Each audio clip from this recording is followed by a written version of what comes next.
The views and opinions on the Craig L. Hay Show do not necessarily reflect those of Westgate Resorts ownership or management.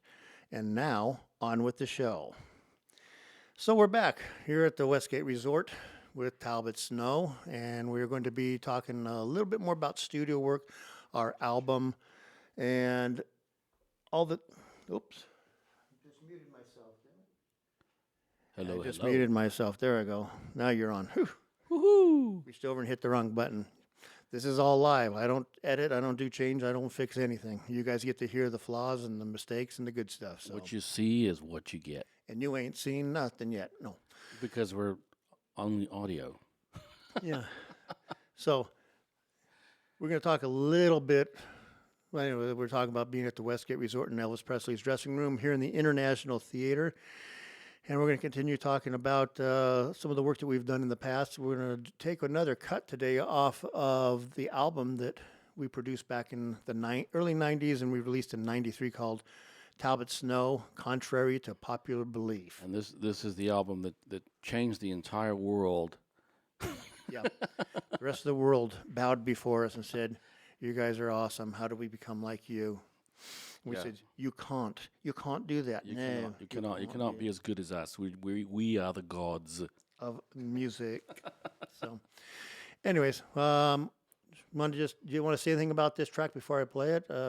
Yeah, I so what we're gonna listen to is called "Would You Like Me Any Better?" And so I remember I've got a little history about this one. Jack Schofield Jr. was our buddy from church, hanging out with us here and there at the studio. He was a songwriter himself and a guitar player, singer, kind of guy. And he started hanging out with us, and he got infatuated with the process and what was going on with the HSP Hit Factory in and around the studio. And as we were gathering songs for this album, you and I, Craig and I, decided to include other people and other songwriters, and just kind of all those who had helped out or contributed in one way or another. And Jack had a song that we thought was really beautiful, and he wrote it. He told me that he wrote it when he was out in the desert somewhere, because you can kind of get that vibe when you listen to it. It has sort of a, I don't know, rustic vibe. He talks about being out in the sage, camping. He did a lot of camping when he was younger with his family, and sometimes his parents would get a little critical of him. And so it inspired him to write this song, like, "Would you like me any better if I just wasn't here anymore?" Which is kind of, a little bit dark, because he actually talks about, if I was just gone, I don't want to say it was a suicide song, well, but some people take it as that.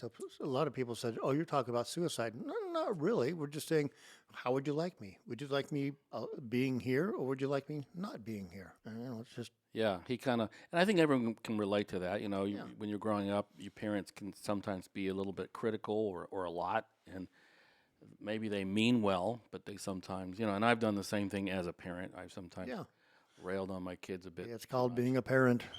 So, or, it doesn't have to be parent-child thing. It could be anything where someone just over criticizes you, or so you think.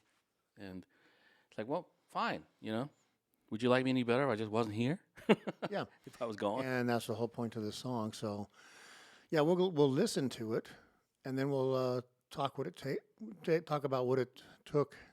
That's a good one. Talk what about took to actually put this song together, because the production on it, I thought, it was typical you and I just Having fun. having fun and wringing every little ounce out of every part of it we could, and And you we know, were always messing with new technologies or techniques, like we got this new keyboard, or we got this new, sample, or we got this new something or other.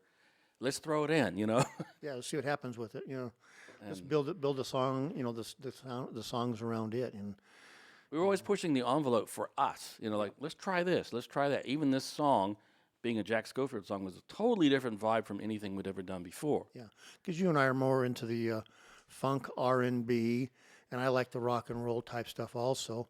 And this had more of like a, I don't know, kind of a country feel to it. Yeah, yeah. It's got a little bit of a Western. And we were both like, how do we do a Western or country type sounding thing and still not make it sound like it's like my dog died, my wife left me, my truck broke down, you know?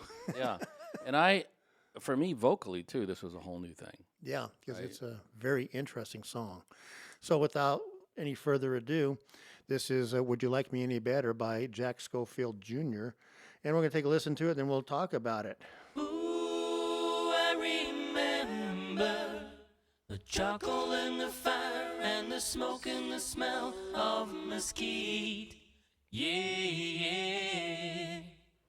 Ooh, I remember riding motorcycles all day through the desert and the sun and the rain. Yeah.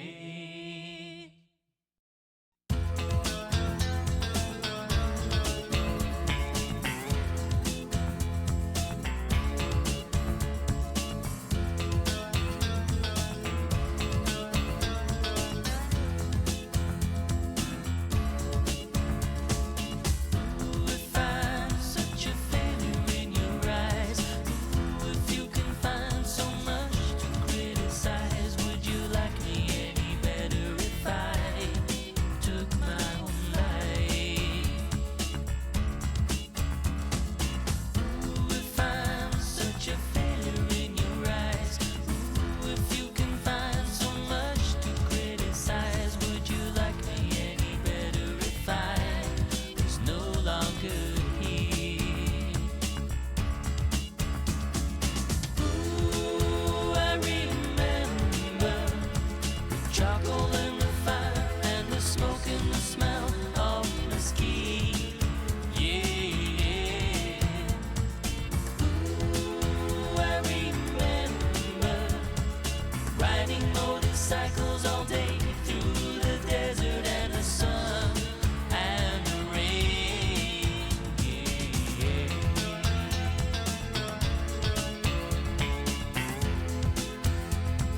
Man, who's that? Who's that singer? He's awesome, whoever he is. He should get a contract with a record label or something. Man, it's such deja vu listening to that stuff and good memories. It just takes us back like 30 years when we did it. And I'm like, wow, Yeah, how did we come up with all of that? And and I mean, there's so much in there. Like, okay, so you've got the country slash quasi country western feel, somewhat in there, and you got the little bendy guitar thing, that was, and the subject matter. But then for me, I remember I was inspired by, who was it? Who sings "Wicked Heart"? is that Chris Isaacs? Yeah, Yeah. I was kind of inspired by him. Yeah, it kind of has a little bit of that feel to it, Yep. but it's more percussive, being, Yeah. we, Well, we couldn't go totally into, we're Right. doing a country song. We'll do some country feel, but it's still got to be the little bit of the groove. yeah, like yeah. we So like it's got a doing. little bit of a hip hop backbeat, in the background, like the beat, plus the bass, is this cool little funky, plucky, funky thing Yeah. that's playing along with it, and then we throw. I think that's Victor on the guitars. I think so, yeah. I think it was Victor Valdenego, yeah. So he did a killer job on getting a little piece of I guess rock guitar, Yeah. a little bit. For a guy that's really into the really rock stuff to come up with that piece, Yeah, which is just smooth and, ooh, yeah, yeah, It's it was like amazing. and I had the strings, and then Jim McNally was doing some backups here and there. Plus, I was doing my own backups, Yeah. backup vocals. And then we were using, I forget which keyboards we were using in those days. I think there were the Ensonics, the ESQ1, and the EPS. Yeah, I was going to say the EPS was one of them, I think. Yeah, EPS something or other, and then the one that came after that, I can't remember. It's a long time ago on that stuff. But we used those plus, I think Jim might have played some live percussion on top of that as well. So it was cool, man. It was, and I will tell you, I showed that to some people. In fact, one guy in particular, I won't say his name, but he was kind of suicidal. And he listened to that song, and he got it from that song, and he went and jumped off a cliff. No, he got it from that song, and he looked up at me, and his eyes were in absolute tears, and it kind of turned him around. It sort of gave him almost like a reckoning, like Yeah, a little perspective. Yeah. yeah. He thought, because when someone writes a song like that, you say, oh, okay, I guess I'm not the only one that had weird thoughts like that, Yeah. like someone else can relate. Yeah, I think that's part of it is people who, Jack obviously wrote that stuff from a point of a little sadness and heartache in his own life, and put it to music because I mean that's an honest song. If nothing else, it's the honesty in it. Mm-hmm. You know, Yep. it wasn't formulaic because there's nothing in that song that's formulaic. I mean, it's a weird song. I mean, it really is. I mean, you got the country sounds, you got the hip hop beat, you got we're doing all these weird things A in little there, funk guitar in there. but the song and the lyrics have such deep meaning. And he wrote it from a really different part of his life where other people can relate to it. And no, it was. I know when we started recording this stuff, and you said, "Hey, we got another song we're working on. Basically, come on down and check this one out." And I'm listening, and going, "What the bloody hell is this? What are we doing now? We're going country, Talbot. We're doing something." Yeah, and to your credit, you always just rolled with the curveballs I kept throwing at you, like, oh, here's another harebrained idea from, or some random tangent that Talbot's going off on here, and Yeah, it was like, well, let me think if we can make this work. Okay, how do we make this fit into this? And and it was your ear and your management of the situation that would bring these songs home. You know, because a lot of times I'd have a lot of, you know, what do you call them? Spare parts going off in all kinds of directions, and you would sort of corral it all together. And all right, let's get this song finished. You know, Number one, let's try to make it one song, not 15 different weird ones. Yeah. and but that's the beauty of creativity. I wonder how many people still do that anymore in the studio. You know, where they actually experiment and explore. Yeah, I think basically people, because what's that on Apple, on phone and stuff, what's that, Rock Band? Is it Rock Band? Garage band. Garage Band, that's the one. Garage Band. They can just string together the thing, bap, bap, and they put it together and say, there's my song, and I'm just going to rap to it, I'm going to sing to that, and boom. Okay. Where was your creativity? Yeah. You want to be, say, recording artist. Everybody wants to be called a recording artist that's in this industry. But where is your art? Yeah. You took everything from everybody else that had already recorded the stuff, and you strung it together, said, I want this beat here, I want it, and then I'm just going to come up with some lyrics and sing along to it and call it good. I don't understand how you want to be called a recording artist. And here in a minute, it's going to get worse, with AI.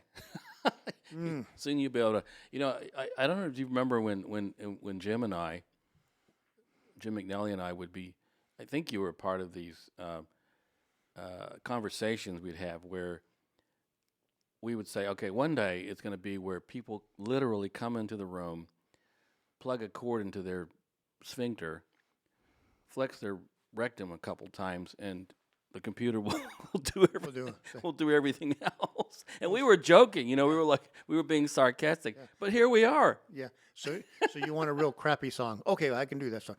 No. I mean, because you can literally tell AI, hey, I want a country song that sounds like so and so punch, and it'll come up with it. Yeah. No, I actually work with a guy that was telling me about there's a program out there. It's like an AI program for music, and you can play your favorite song that you love to hear, play it into that, and the thing will turn it into tracks. Everything that's on there, it'll turn it into individual tracks. So you can remove the vocal, and you can put your own in there, and then remix it. And you've used their players, you've used their production, you used everything except their vocal, and you put yours on there. That's scary. That's kind of crazy that kind of stuff is going on. So once again, I'm asking, what makes you a recording artist?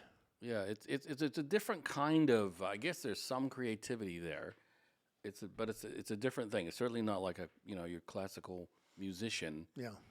Not as in classical music, but as in a classical type of musician who's learned an instrument. Yeah, who actually plays an instrument. Plays one and learn how to write songs. Because that's the joy of it. That's the I don't see any real joy punching in a bunch of prompts or cues and telling the computer AI, hey, write me a song that sounds like Snoop Dogg, and I'll go get a big gulp. I'll be right back when you get done, and I'll just wrap my own stuff too. No, that's what I'm talking about. But I mean, even the voice. They now they're generating voices. You don't even have to have a person singing or rapping. So it's like what's the point? I don't like it. Yeah, I want to see some real talent. I want to see some artistry. If you're going to be called an artist, show me your artistry. Yeah. Yeah, I agree. And as far as being a human being that is learning to and enjoys honing a skill, and eventually figuring out how to do it well. Yeah. And where's the camaraderie? You and I, man, we'd sit in the studio for hours every day, trying different instruments, trying different things, fitting this in, move this over here, put this there, and then I'd say, I got to go to work. I'll see you, tomorrow or something. And I'd come back and you'd found some more stuff and you'd put it together, or Jim had come by or somebody had come by and you guys recorded some rough stuff. And it's like, ooh, yeah, now it's starting to take some shape. Now it's starting to take the body's getting there now. Yeah. Now we can start working with it. It was so neat how we, back then, we talk about the family of HSP. the HFP Hit Factory. We had all these people that were in and around, orbiting around, what we were doing, and like Jack Schofield Jr., who wrote that song, and we ended up doing it. And he was so, what's the word? Impressed, thankful, grateful to hear his song interpreted, by someone else. And he liked what we did to it, even though it probably wasn't anything he had conceived. Mm-hmm. I think he just basically had it basically a simple guitar song where you just sing about, Yeah. and then we turned it into that. And I think he was like, I think he genuinely was blown away. He's like, holy crud, what'd you guys do? Yeah. You know, That's another part of it. When you take something like doing a remake, or you doing it your own way, or someone else's song, and covering it a certain way. That's part of the creative process as well. Now, I'm gonna admit something to you. You mentioned GarageBand. I actually use GarageBand a little bit. no, I'm not saying that's a bad thing, because I know on some of my stuff we've grabbed some of that out of there and a couple, a couple little guitar sounds or something, or Yeah. drum beat or something like that. The difference is, can we reproduce that on what we're doing? Yeah, that's no problem. Yeah. But Well, yeah. why not just grab it? Because it's just a little part, this little sample we're throwing in here and there. It's not the whole song. Right. And Exactly. We're still interpreting it, and then we speed it up, slow it down, change the key, do this, do that, yeah, and we layer it with actual playing. yeah. Real playing of real musicians or real instruments. Which is the next phase on the next song that we're doing. We're already ready to put the real stuff on there Yeah. now. The real guitars, the real horn players, the real all the real stuff. Yeah. All the sequence stuff is there and sitting there now. It's time to get down and get dirty with the real stuff. Yep. And I, and don't forget, I played the piano too. Although I did cheat a little bit. I used the sequencer to cut and paste, but I did play. Yeah. I know you do. And I think the bass too, as it is right now anyway. But that's the fun of it, Yeah. I just have a really hard time when people all they know how to do is just grab a sound, cut and paste it, and then they rap. No, come on, guys, come up with something original that's your own. It would really. I just had a thought. It would really suck to be a caveman. You know why? Why is that now? Because you sit around the campfire, and it's like, I don't know, it's like 6, 7 guys. It's like ooga booga ooga. Hey, that sounds really good. All right. Wait a minute. I forgot. How did that go again? Yeah. We don't have anything to record this on. It's like How do we keep this here? it's like, oh, we get. Ooga shaka. I can't get this feeling. And it's like, remember that for your whole life, because we got no other way to recall it. Exactly. So at least in this day and age, we have a way of recording, and capturing, Yep. Exactly. and therefore it remains kind of timeless, I guess. Cool. Well, that's that song. That was an awesome song. That's the end of this episode. We've come right to the end of it, just listening to one song. We could talk for 20 minutes about one song.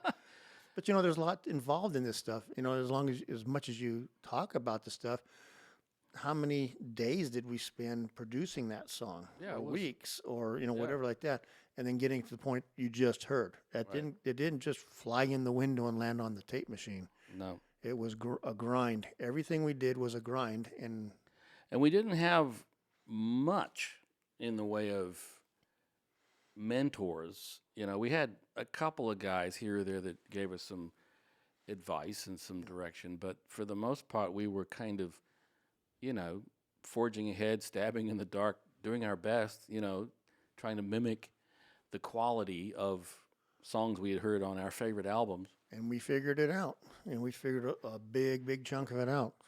Like I say, you listen to that first one, Slave Driver, and listen to this. Mm-hmm. It's a world apart in just quality and production and stuff. Granted, the purposes were different. One was to let's see if we can link everything up, lock it all in, and then the next thing was let's make an album. Yeah. It's a little bit different world. So And I'll say this, in the next life, they won't need too many lawyers or accountants, but they'll need plenty of good musicians. There we go. Yeah. Yeah, and maybe we'll be blessed and won't be too many DJ machines there either. You know. That's when we'll get our record deals in the next life. In heaven, here's your deal. It's for eternity. You have an infinite amount of albums we need you to put out. Oh, Right. thank you. We give you a dedicated planet for you to go and record on. With the universe's biggest recording studio. Yeah. Okay, well, that'll wrap up this one. This is the Craig L. Hayes Show. I am Craig L. Hayes, and we're going to do another one in just a couple of minutes here, so stand by. All right, we'll do this and we'll jump right into the next one. Cool, man. You want to do You're, another you know, song? you're really, yeah. You're really good.